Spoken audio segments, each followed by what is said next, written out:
Tonight, this is our moment to meet and overcome the challenges of our time. Americans react to President Biden's first State of the Union. The address to the nation, targeting the Russian president and his cronies. We're coming for you, ill-begotten gains. As the Russian siege on Ukrainian cities rage. And on the home front, inflation continues to soar at an alarming rate. My top priority is getting prices under control. The economic response. All this and more tonight on Faith Nation.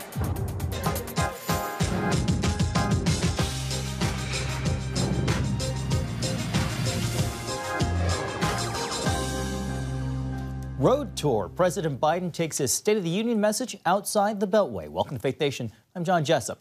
And good evening, I'm Jenna Browder. The president wasting no time taking his message to the American people, both touting his record and making a direct appeal to support his legislative agenda. Wisconsin is the first stop in the White House tour, reminding voters there, as he did last night, of the benefits of the bipartisan infrastructure deal.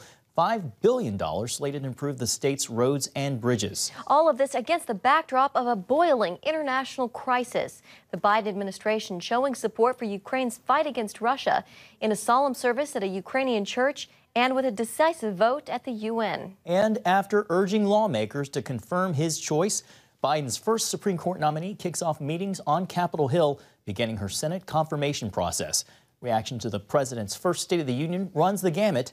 CBN's Tara Mergener has tonight's top story, reporting on President Biden's priorities and Republicans' response to it.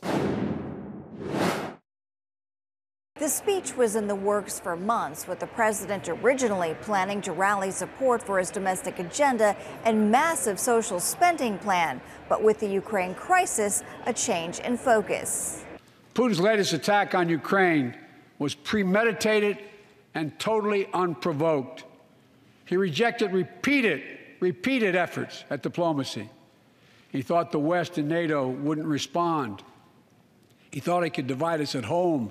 The president's primetime speech, a delicate balancing act, testing his leadership on the world stage as Russia's war on Ukraine rages on. Biden, criticized by members of both parties for not standing up quickly enough to Russian President Vladimir Putin, highlighted the battle between democracy and autocracy, announcing new efforts by his administration to push back. We're coming for you, ill-begotten gains. And tonight, I'm announcing that we will join our allies in closing off American airspace to all Russian flights, further isolating Russia and adding additional squeeze on their economy. As a tribute to Ukraine, some members of Congress wore blue and yellow. The ambassador to Ukraine for the U.S. sat with the First Lady in the viewing area. Stand and send an unmistakable signal to the world. The president's speech comes with his approval at a dismal 37%, thanks to a lingering pandemic, soaring gas prices, and record inflation, helping tank Biden's popularity as November midterms loom. Despite all of his spin and rhetoric, our inflation's at a 40-year high. We've got gas prices at a 7-year high. Crime is rampant. Our southern border is an absolute disaster. Sadly, every one of these things is self-inflicted. But Biden touted progress in the fight against COVID, low unemployment, and introduced his unity agenda. This is our moment to meet and overcome the challenges of our time. And we will, as one people, one America, the United States of America. Republicans, however, aren't buying it, criticizing the policies of the president and his party, as pointed out by Iowa Governor Kim Reynolds in the GOP response. It feels like President Biden and his party have sent us back in time to the late 70s and early 80s, when runaway inflation was hammering families, a violent crime wave was crashing our cities, and the Soviet army was trying to redraw the world map. As the situation in Ukraine develops, it is still too early to know how Americans will assess Biden's handling of the Russian invasion. But new polling shows only 42% trust him to make the right decisions. On Capitol Hill, I'm Tara Mergener, CBN News. And here now for more, CBN News Chief Political Analyst David Brody. David, after our coverage last night, I had a chance to tune in to some analysis on the Republican side. You heard many people canning the president's speech or panning it. On his Democratic supporters side, they said he did the job that he needed to do. You are a fair arbiter, so overall, how would you grade the president's speech last night? Well, don't bury the lead, John. You called me a fair arbiter. I will take it and run with that. Look, I think what you heard from Democrats and Republicans is accurate on both sides. Why? Because truth is in the eye of the beholder. And every time there's a State of the Union speech, not only is there a speech, but there's a spin afterwards. And, of course, we're getting the spin on both sides. So, I mean, it just depends on where your allegiances lie. I mean, that's the truth. That's the fair arbiter line. Look, I think there was more bipartisan support in that speech based on the fact that he was talking about the Russia, Ukraine, United States situation. That's always going to give the president kind of the upper hand. I think at the same time, I mean, let's be honest, he bungled line after line, and he didn't quite seem like he was with it at times. But beyond all of that, I still get back to some of those lines about saying how he wanted to secure the border, and his policies have been against that since day one. And then just go down the list as well. He didn't really have any answers on inflation. He was trying to make answers. So I think ultimately it felt a little bit like a tone-deaf speech. He was trying to make hay in a very bad economic situation right now in America. David, the Wall Street Journal editorial board with this headline: Biden misses the moment in his State of the Union address. And this quote: an anxious world is looking for American leadership in a dangerous new era. Instead, Biden offered a rehash of his first-year domestic agenda that has brought him to his low political ebb. I'd like to get your thoughts on that. Yeah, I agree, and here's why. You know, Bill Clinton was very famous for saying, "I feel your pain." He would have that thumb and everything, "I feel your pain." There was no "I feel your pain." I mean, if anything, it was a line or two in Biden's speech saying, look, I know Americans are going through some tough times right now. Oh, by the way, let me tell you about Build Back Better. Oh, let me tell you about my infrastructure plan. Oh, by the way. You know, there wasn't that, you know, and John, you talked about the relatable aspect of Joe Biden. He's very relatable, but the problem is if you're going to relate to people, you have to kind of sing their tune. And right now, Americans are not singing the same tune that Joe Biden is. And I think that's where the Wall Street Journal is on the mark on this. You know, he really needed to channel his inner Bill Clinton with "I feel your pain." And he really didn't do that. He said, look, the state of our nation is strong. Everything's going to be okay. I have confidence in the American people. That's great. I get it. Optimism. That's what you have to do, that you're a president. But at the same time, you have to kind of get down and dirty in the mud a little bit. And that's where America is right now economically from an inflation standpoint. And he really didn't do that at all. And that you mentioned I was just going to say, you mentioned Bill Clinton and the 1994 State of the Union. That was when Bill Clinton said the era of big government is over. That was a big pivot for him. I don't know that last night we necessarily saw that big pivot from President Biden. No, we didn't. As a matter of fact, he has been the double-down president right from the beginning of his presidency. He did that with the far left at the beginning, and he still hasn't course-corrected. And here's the problem. If you don't course correct, guess what's right ahead?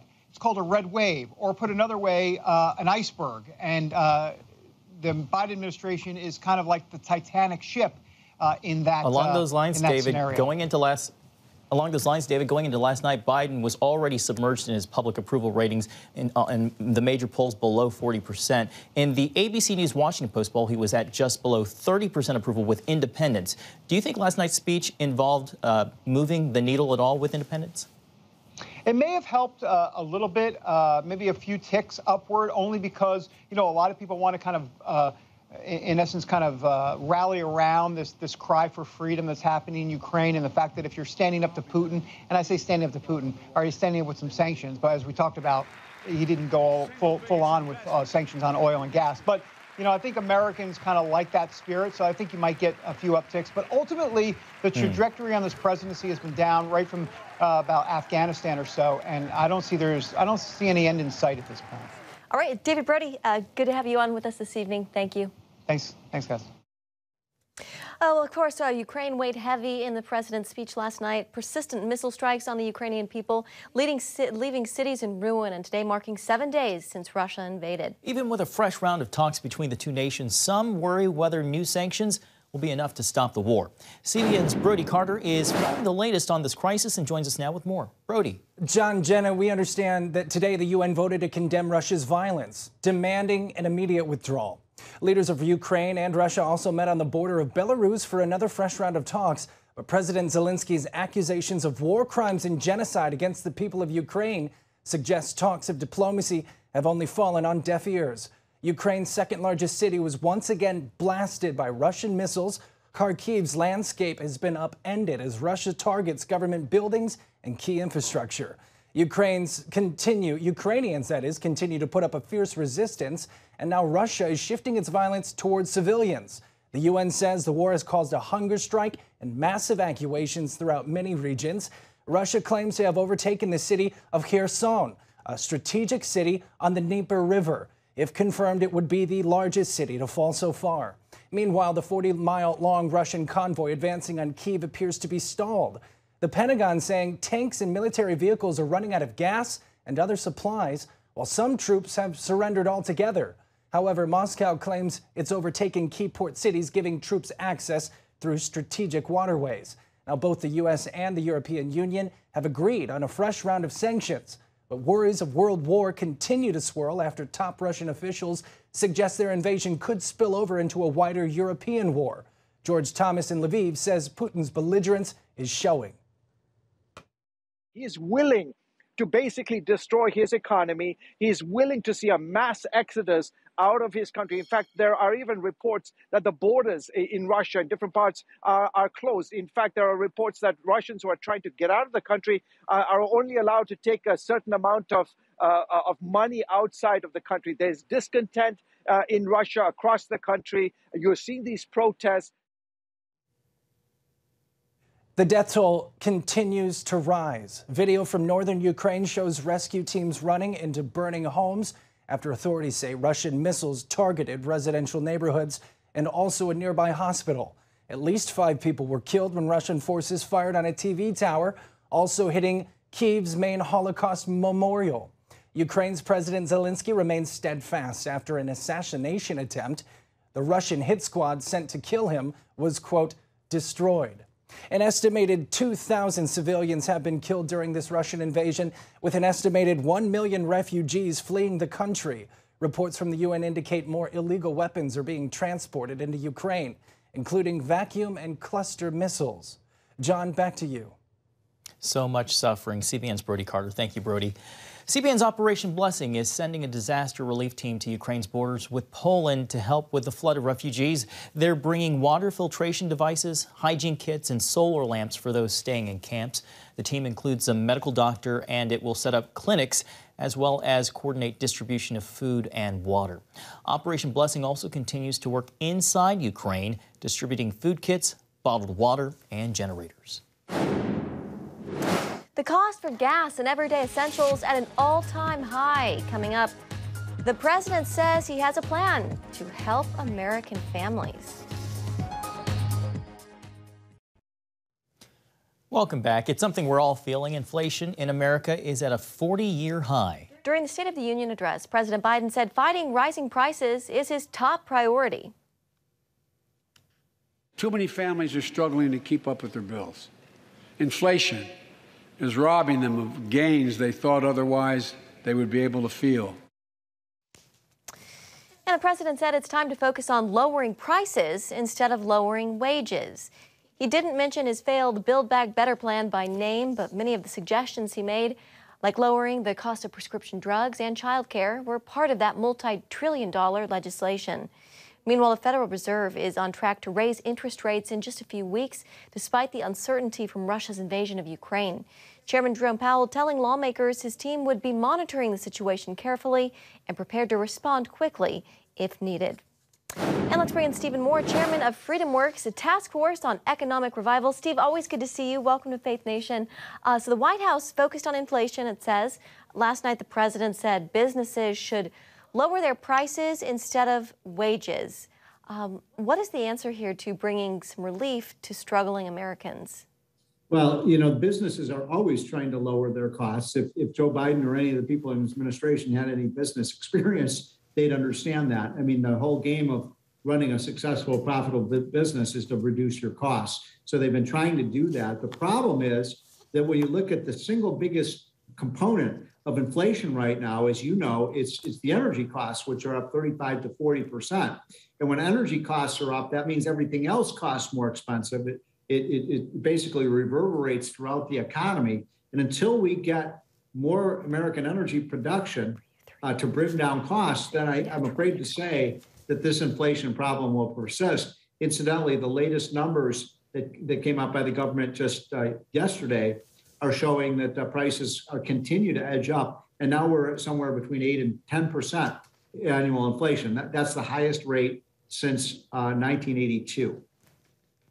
Steve, along those lines, since you just brought it up, can we talk about gas prices? The president announced the release of some 30 million barrels of oil from the Strategic Petroleum Reserve, in addition to 30 million from other countries. But that's only about 3 days worth of fuel for just here in America. How high do you think gas prices could go, Steve?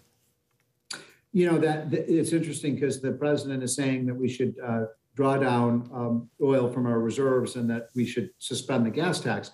And both those things, I'm not against those. I think they might bring down gas prices a little bit, but maybe only 10 or 15 cents a gallon. You know, we're looking at potentially $4.50 a gallon. When Trump left office, don't forget, we're at $2.59 a gallon. So we're talking about price increases of $1.50 and in some markets as much as $2 per gallon. So I see these ideas that the president is talking about as Band-Aids. They're not addressing the real problem, which is that U.S. oil and gas U.S. oil production is down 1.5 million barrels a day in production. And that when you have a reduced supply of something, guess what? Its price goes up. Yeah. On the Federal Reserve, it's on track to raise interest rates here in just a few weeks, Steve. Given the state of affairs around the world and here in the United States, is this the right time for that? It's a tough question because you're right. I mean, I've been arguing on this show and others that, you know, for 9 to 10 months that the Fed should be raising rates to stop flooding the zone with all this cheap money. The Fed is behind the curve. They should have done this a long time ago. Now they've reached a point where they're about to raise interest rates at a time, as you just said, where the world is in flux with respect to what's going on with Ukraine and Russia. And so I don't know that they have any alternative. I don't think they have any good choices right now because we don't want to slow down the economy. The Federal Reserve Board of Atlanta just came out with a report today saying that growth so far this year is zero, nothing. So now we have the worst of all worlds. We have higher prices and low growth. The word for that is the S word, stagnation. Stephen, real quick, we only have less than a minute left. What would you advise the average ordinary American to do when you hear about the potential of rising interest rates? Well, what you want to do is make sure that, you know, you're in cash, you know, you have some cash in your portfolios, and you also have some gold and other types of holdings in your investment that are not subject to being eroded away by inflation. Remember, inflation is a thief. It reduces your paycheck, but it also reduces your savings. So you want to be protected against inflation because I think we're going to see high inflation for another 6 to 9 months at least. Mm-hmm. All right, Stephen Moore with FreedomWorks. Thank you so much. Thanks, Stephen. Thank you. And we'll be back after the break. Welcome back. It was intended to fight terrorism and organized crime. Instead, spyware technology was used against Israeli civilians, including former Prime Minister Benjamin Netanyahu's associates and his son. The illegal use of the Pegasus software is being called borderline treason. CBN's Chris Mitchell brings us the reaction to these revelations from Jerusalem. Israeli Prime Minister Naftali Bennett called the reports unacceptable in a democratic state. These cyber tools are intended to fight terror, intended to fight severe crime. They were not intended to be used against citizens. We will check the matter in a transparent, profound, and swift way, because all of us deserve answers. Former Prime Minister Benjamin Netanyahu was even stronger. This is a black day for the state of Israel. Without referring to my issue, which of course has wide implications, I think this case concerns all citizens of the country. Not right, not left, all citizens of the country without exception. Something inconceivable has happened here. The Israeli publication Calculus first reported that police used Pegasus Spyware to hack phones of Israelis, including Netanyahu's son Avner and members of his inner circle.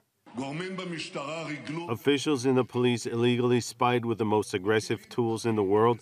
Citizens were followed, listened to, exposed their most hidden secrets, and who knows what improper use was made of this espionage.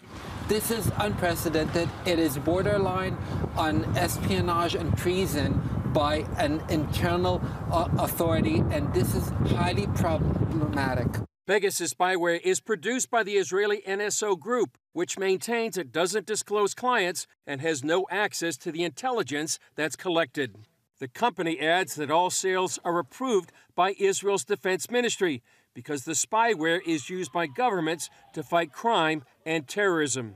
Attorney Jonathan Klinger says current Israeli law makes it nearly impossible to install spyware programs on civilian phones except for national security issues. This means that the collection of data was immense and unprecedented, all done illegally, creating and establishing a database that might harm everyone else and without any legal oversight over this.